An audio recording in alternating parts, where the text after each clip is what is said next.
Wrestling. Oh yeah! Welcome to Grind City Wrestling. I am Dustin Starr. Be sure to follow us on social media at Grind City Media. Take that subscribe button to Slap City wherever you're listening or watching. Check us out. That's grindcitymedia.com/podcast. And of course, we are here on YouTube. Last week, Hollywood Jimmy Blaylock joined us right here on Grind City Wrestling before getting knocked out Saturday on Memphis Wrestling by Colton Cage. This week, I'm going to ask you, who won the weekend in pay-per-view? Was it AEW or WWE? Plus, I'm going to catch up with United Wrestling Network World Heavyweight Champion Danny Limelight ahead of his big match in Memphis coming this Sunday. But ladies and gentlemen, it is real time. Introducing first, he is my co-host, my tag team partner. He is a local business owner in Memphis. Big shout out. Eric McMahon. What's up, E? What's up, my man? Good weekend, a lot of wrestling. I'm here for it. We will get into it, but it's not even close who won the weekend. But I'll save that for a segment later. But also, when you ask me what my best wrestling of the week is, it's gonna give it away right away. Oh yeah, well I'm not asking you just yet. I'm gonna ask people to follow you on Twitter at _MacLive and introducing the third man in the trio. Maybe the most popular. Is he the most popular, Eric? On social media, at least. Ladies and gentlemen, he's wearing his special shoes today, it looks like. It's Devin Walker. Baby! You mentioned special shoes. Of course. This shirt I'm wearing might make you pop. Let's stand up and show it to you. So on the front, oh no. As he disappears. Oh, look at this. Wait for the back. Hold on, let me see if I can show you the back. Oh, I love it. Not too high and Brian Christopher, too sexy. Rest in peace, Brian Christopher. So yeah, I had to bring this shirt out for the show today because they'll make the little marks pop when they see the too cool shirt. You know. Shout out to my guy that got me this shirt. So come on, my guy. You got drip, as the kids say. Yeah, he does have drip. Ladies and gentlemen, follow Devin. In the ocean. Follow Devin on Twitter at Devin_Walker2. And you know what? That is very, very cool, that shirt. It gives me sentimental, it gives me the little goosebumps and stuff looking at the, and for those of you who can't see it, it's a yellow Too Cool shirt with Grandmaster Sexay on the back, along with Gotti Too Hottie. Very, very cool stuff. And Too Cool 2. Tim Grind has been on the show here lately. Yeah, and I heard him, I was wondering, I was going to ask you about that, because I heard him say his catchphrase, and I was like, no, go ahead, Tim, say it. Go ahead, say it. Where the hell have I heard that before? And that's Tim and Flex. Wait, what was it? Tim and Flex. What's the line? That's the business, dog. That's the business, dog. All right, we got a lot of professional wrestling to talk about. We had a huge weekend of pay-per-views. I'm sure it's happened here recently, but I can't remember two big pay-per-views back-to-back, and WWE being on a Saturday and AEW being on a Sunday. So I'm going to ask you guys by the end of this episode who won the weekend, and I also asked Facebook, so I'm going to share some of those. But up first, Eric, what was the best wrestling that you watched all week? The best wrestling I watched all week was being able to watch wrestling on a Saturday freaking afternoon. Whoa. That was my best wrestling of the week, because you know what? Saturday afternoon is a lot of time you're just chilling, you're catching up. I just got done doing yard work. I'm sitting down relaxing. I said, Night of Champions is on now. Like, I didn't have to wait till late at night. That wasn't getting interrupted by getting the kids dinner and trying to put them down for sleep and like all this stuff. And then on a Sunday night when I got to prep for the week and all this stuff, just Saturday afternoon. It was such a freaking awesome time slot. Now, I know it was because it was in Saudi Arabia and it was a different time zone and continent and all this, that, and the other. But I think they may have stumbled onto something Saturday, early afternoon. Wait a minute. So you mean Saturday at noon is the perfect time for wrestling? Oh, there we go. Of course, after Memphis wrestling at noon, right? Wouldn't you agree? Now we can get into Night of Champions because I don't want to steal the thunder with my best wrestling right now. But I just loved that time slot. Wait, give us your best wrestling. What are you waiting on? That was Watching wrestling on a Saturday, watching a wrestling pay-per-view on a Saturday afternoon is what it sounds like. Did you guys like the time slot? Did you guys catch it live? I watched it live. For sure. I am so freaking busy that I was doing Memphis wrestling stuff at noon, but I did catch up with not really the replay. I watched and, was able to get caught up and all that kind of stuff. So I did watch after Memphis wrestling. I personally like the pay-per-views being at nighttime because that helps our watch parties. It's very hard to get people to go out to the bar or go out to Dave and Buster's, at noon. Tell me you have a problem without telling me you have a problem. This guy here, man. But I mean, from like a convenience standpoint, what did you think about that early afternoon time slot? I think the show was so freaking good and the card was so freaking good that people didn't even mention Saudi Arabia. They didn't even care that it came on early. Nobody was complaining. It's not the hot button topic anymore either. So yes, right. But you might be right. It may have been just that it was such a good card, top to bottom, that it could have been at 6 a.m, and I would have been like, this is perfect. But I digress. If we're really gonna want to know what my best wrestling was, I love the storytelling, like the pure storytelling of the Cody Brock match. Usually Brock doesn't tell a lot of stories within his match. He goes in there, he crushes, he either puts somebody over really, really big or he destroys really, really big. It's almost one of the two that he does. But him and Cody did a great job telling a story that entire match, and I love it. I was going to say, he kind of did both this time. Because he did dominate Cody and he did beat Cody, but he basically put Cody over as Cody is a bad dude. Like, he is so tough. And WWE with these stories, man, they keep you guessing because we knew for sure that Cody was going to win the world title. I knew for sure he was going to have to beat Brock Lesnar in that next step to going back to the world title. And neither one of those happened. So I thought it was very good. If you take a back step, I mean, it was a page out of Austin, Bret Hart, right?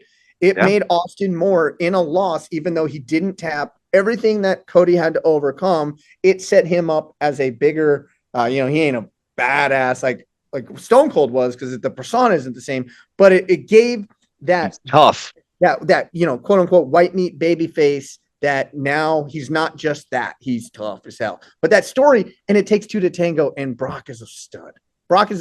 And Brock looked like, and he was in hella great shape. He was. That's Eric's best wrestling. Heroes and these damn injuries continue. Sick of who in the injuries? Cody, I'm hurt. Oh my God, my forearm. Oh my God, my. Hold on. Okay. Hold on. That's a tough one. Old school bull crap out of here, bro. It's a tough one. It is a tough one. Mm-hmm. Go ahead, Eric. I forgot to bring this up, and this is a thorn in my side, and I'm sure Brock Lesnar had something to say about it, but this is for like the wrestling audience where it doesn't jive with real life. A Kimura is a shoulder lock. Right. It's a shoulder lock, not a forearm breaking maneuver. That pit, I'm not going to say it does have stress on the forearm though, Eric. It has no stress on the forearm. Annoying, none whatsoever. Look, I know that drives you nuts. Like when you see any hold that I see any kind of air in or anything, it's like, oh my gosh, please stop. But the injury angle to me is good, but it's bad. When you hurt somebody's knee, it affects the way that they can run. They shouldn't hit the ropes in the match. Or, if you hurt your forearm, you shouldn't be able to throw a punch. I think it really minimizes what you're able to do in the ring. But in this storytelling, they're doing the same thing they did with Triple H. That was Eric's best wrestling that they watched all week, when they broke Triple H. Up next, Devin, best wrestling that you watched all week. It was a wild weekend. And for me, it was such a great weekend, 5-star. I wrote shit down. I see your background already, so I'm already prepared for. But this is the thing. That's something to blow up. I think that's just a highlight of my weekend. The super kick, exploding super kick. Ooh, pretty cool. But that's not my best wrestling I saw all week. And I'll give the nod. WWE did have the better show, other than my girl Bianca losing her belt after they did all the celebration and Oscar going over, whatever. Cool. Seth Rollins winning the belt. Cool. That's cool. The Bloodline storyline, we'll talk about that later, but that's cool. All that was cool. I liked it, by the way. That show was better, but as a wrestling fan, I'm going to give it to something that I wish we could put on the screen right now. And it happened in the AEW pay-per-view in the 4 Pillars match, where you had MJF, you had Jungle Boy, you had Darby Allin, and you had Sammy Guevara, right? These are 4 guys that are the pillars of AEW. In an amazing, you talk about storytelling, an amazing spot. Oh, I'm going to talk about it. These 4 guys all did moves to give shout outs to their mentors. That was cool. You had MJF do the Cody Rhodes finishing move. You had Darby Allin do the Sting spine buster or the reverse neck breaker.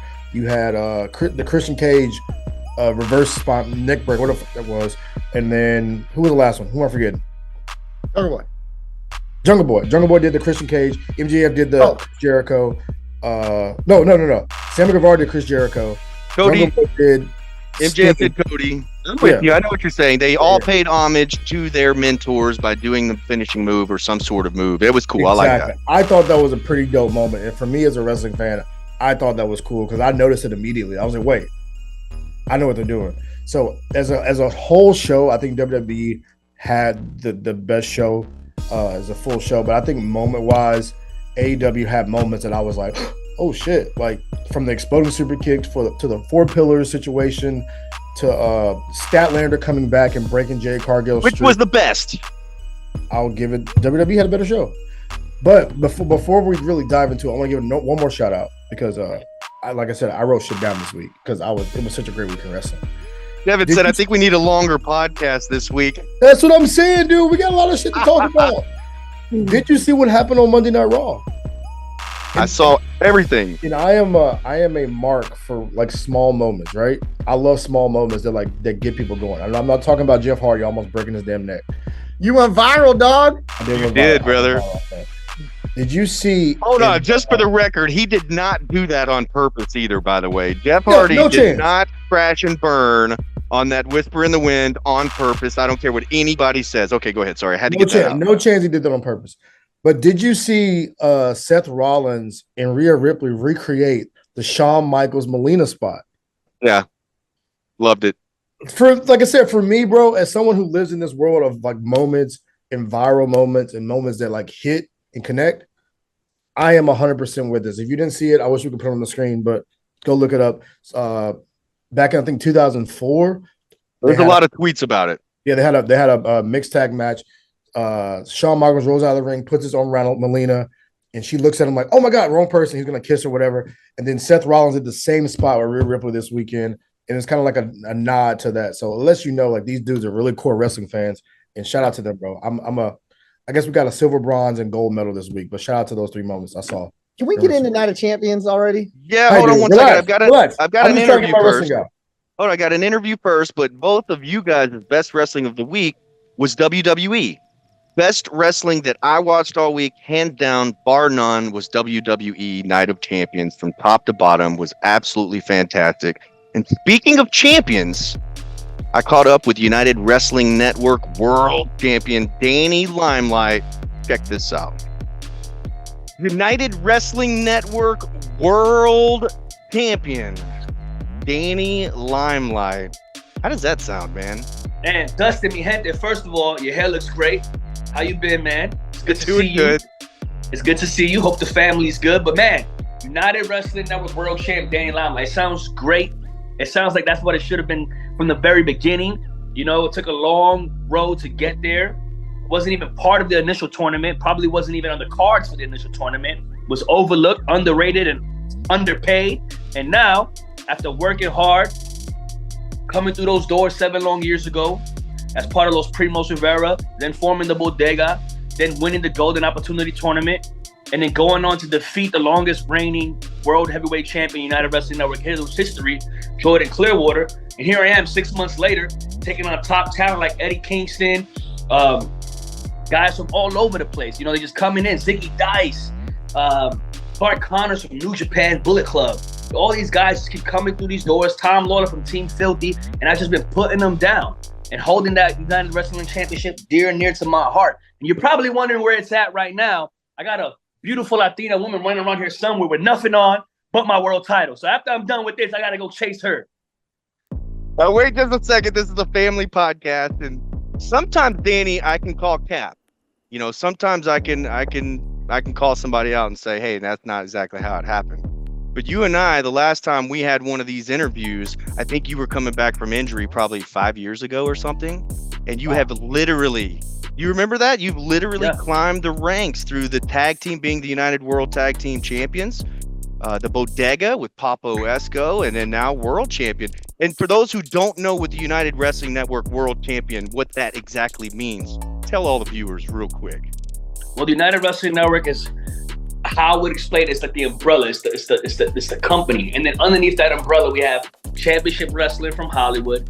We have Derby City Wrestling in Louisville, Kentucky. And we have Memphis, Tennessee, Memphis Wrestling, where you're at. And it's the only place I haven't been yet, Dustin.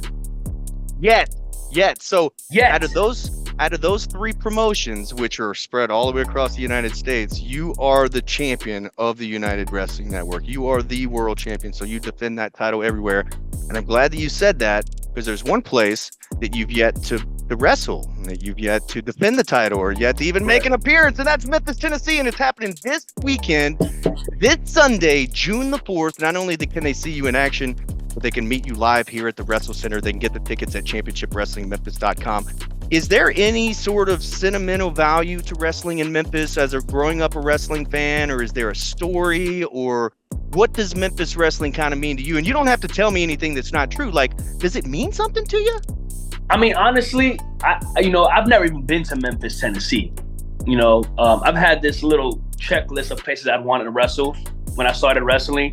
A lot of those places I've checked off, places I never thought I'd even get to go to, and Memphis was on that list because of the historic territorial days back in the day. It's a wrestling town.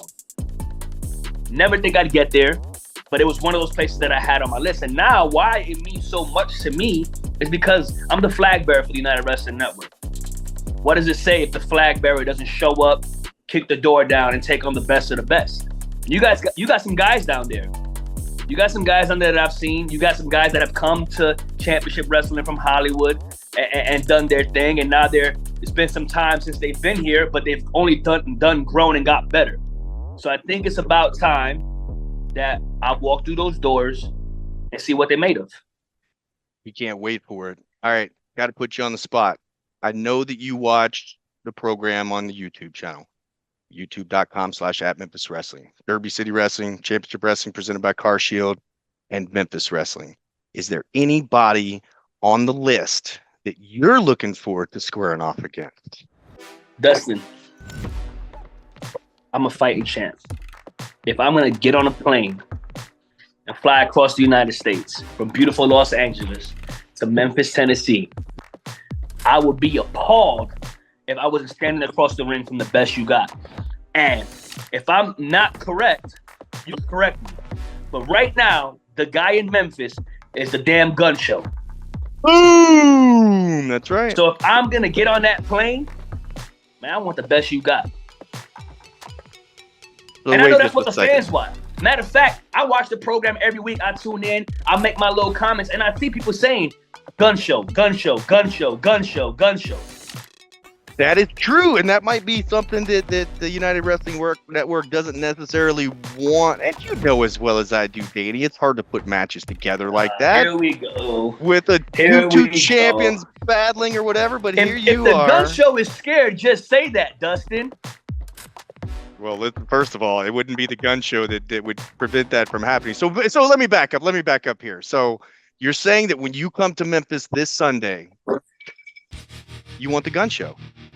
I want the gun show. Unless you're going to get in the ring with me, Dustin. What am I going to get in the ring with you for? Oh my gosh. All right. So this Sunday, there's a big meet and greet where this is your first time ever being in Memphis, much less performing in Memphis, right here at the Wrestle Center, 3296 Winbrook Drive in Memphis. You can get your tickets at championshipwrestlingmemphis.com. 12:30 VIP, where the fans can come out and meet and greet you. They can actually save $5 per ticket with the code word ANGELS at checkout, because Alan Angels is going to be here as well, along with the stars of Memphis Wrestling. What can the fans expect when they meet? You've beaten him as well? Yep. What can we expect when they meet you here live? Listen, they can expect nothing but that suave, Rico Suave, Papi Chulo energy. I'm bringing this song to Memphis. I'm bringing that Puerto Rican fire. I'm bringing the United Wrestling Network World heavyweight championship. They could take pictures with it. We could take pictures. We could sign autographs, kiss babies. I'm here for it. Danny Limelight, the United Wrestling Network World Champion, coming to town, calling out the gun show. So get your tickets to see what happens. Any final words to the fans who are near Memphis who've been waiting to see you live, brother? Because I know they're out there. All I'm going to say is that it's long overdue. You know, the fans have been wanting me to come out that way, and I'm glad that we're finally doing it. And for all the fans that know who I am, all the fans who don't know who I am yet, they're in for a treat. Because we're going to have some fun. We're going to tear it up. And whoever I'm in the ring with is going to sleep. He is the radioactive Poppy, the United Wrestling Network World Champion, Danny Limelight. Thanks, Danny. Welcome back to Grind City Wrestling. This Sunday, you can catch Danny Limelight in action at the Wrestle Center. But let's get back on track, guys. We just talked to the World Champ.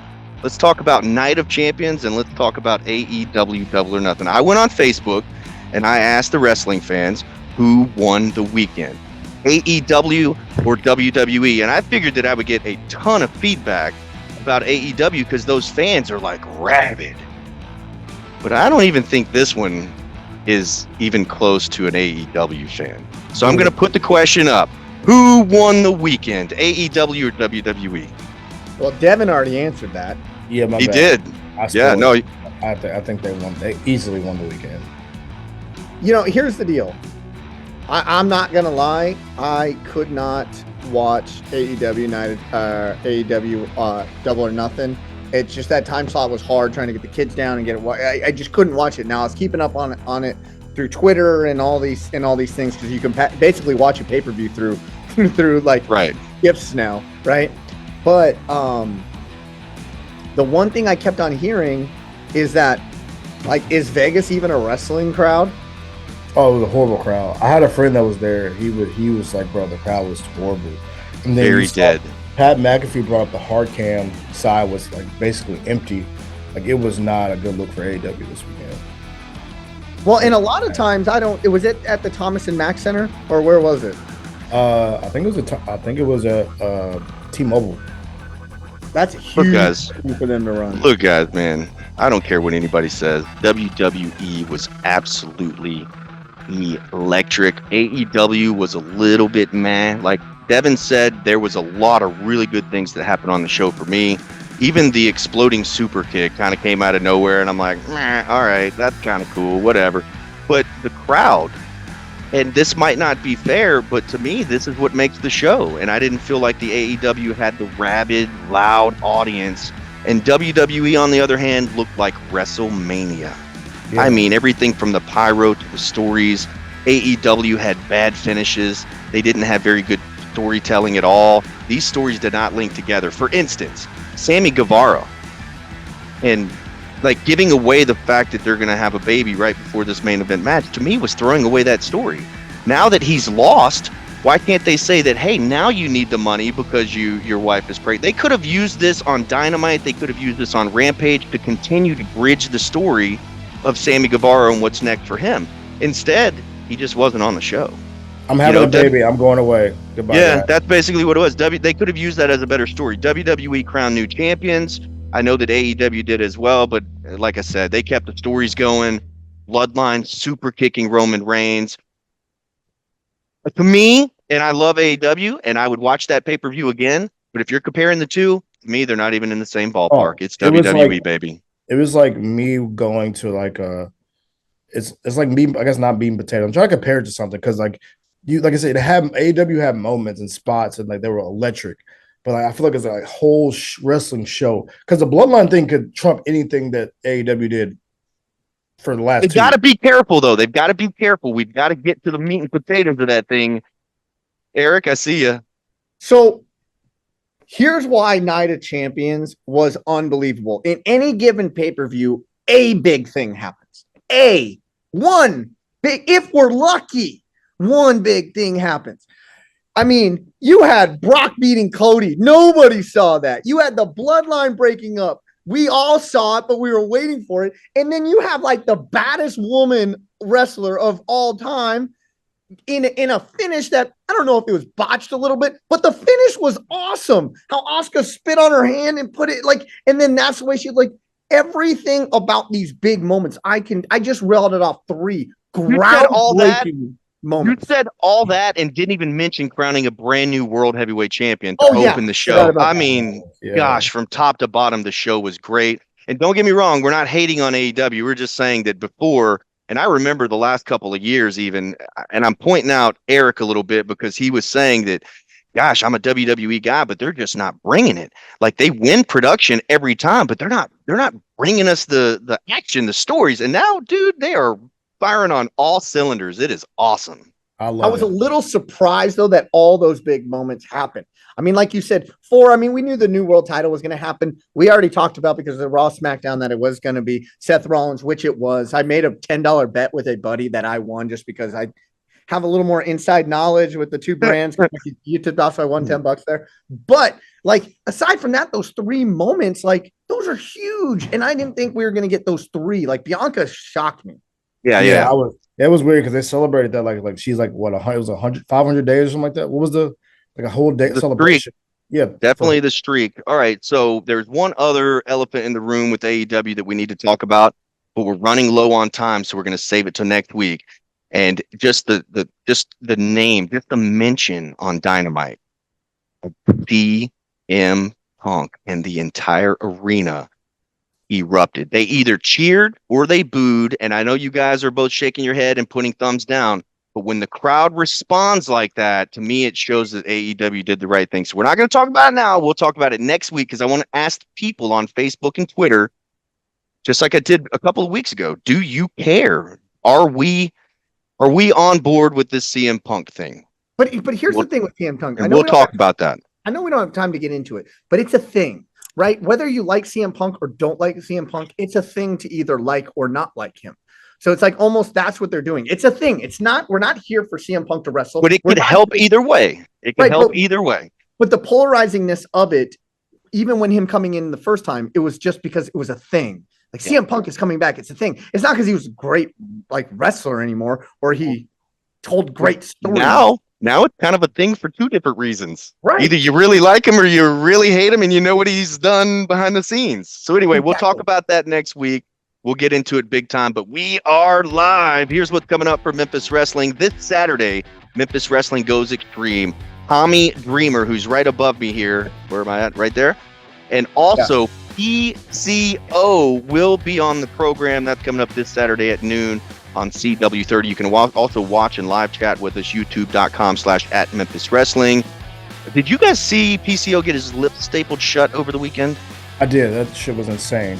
Yeah, that's a little prelude of what you're going to see on Memphis Wrestling coming up, something you've never seen before. This Sunday, June 4th, is our next live TV taping at the Wrestle Center, featuring Impact Wrestling superstar Alan Angels and United Wrestling Network champion Danny Limelight, who we talked to earlier. You could save $5 per ticket with the code word ANGELS at checkout. That's championshipwrestlingmemphis.com. Next Saturday, June the 10th, live on Beale Street and absolutely free at 2 p.m. Memphis Wrestling will be filming television in front of Ghost River on Beale Street. Also, a couple quick reminders. AEW's in Tupelo this Friday, and Impact Wrestling has just made a huge announcement about Mid-South Mayhem. 2 days worth of tapings at Graceland, September 22nd and September 23rd. Those tickets are going on sale on Friday. Guys, anything you want to plug? Well, absolutely. Coming to all my Memphis area gyms, Memphis Fitness Kickboxing, Collierville Fitness Kickboxing. Tell them Devin Walker sent you, or D Walker or Dustin Starr. I will hook you up with a Fat Friends and Family discount. Also, I am going to be mowing my yard again. My lawn is looking fresh. Oh my God. Man. That sounds old as hell. Devin, save us. Dude, my lawn is looking fresh. There's very few things that are as satisfying as doing some bomb ass yard work than walking across the street, standing like this and just looking. You have a beer? Do you have a beer with you too? No. You gotta have like 2 King beers. of the Hill? You gotta. No, I don't. I do it with my I cut my yard with my shirt off, let all the neighborhood women just kind of gawk over me. Devin, what are you doing this weekend? I'm not doing shit, bro. I'm probably gonna watch some more like random wrestling shows. As you see, this is a shout out to our guy CM Punk. That's how I feel about him. But yeah, nothing, bro. We're just living life at this point, bro. Getting closer and closer to getting back towards action. We got Summer League at the end of the month, so we lit. Summer League already? Come to the Wrestle Center on Sunday. I've got a seat saved for you. It is going to be awesome. Also, we've announced the Pope is coming on June 25th. Not the Pope. The Pope. Elijah Burke, the Pope. Yeah, I know exactly. All the time. I thought you might think the other Pope. Just don't dress him up as that Pope, please. What? Just don't dress him up as that Pope. We are all out of time, ladies and gentlemen. He's Eric McMahon, Devin Walker, baby, and I am Dustin Starr saying see you next week. So long, everybody. Oh, yeah.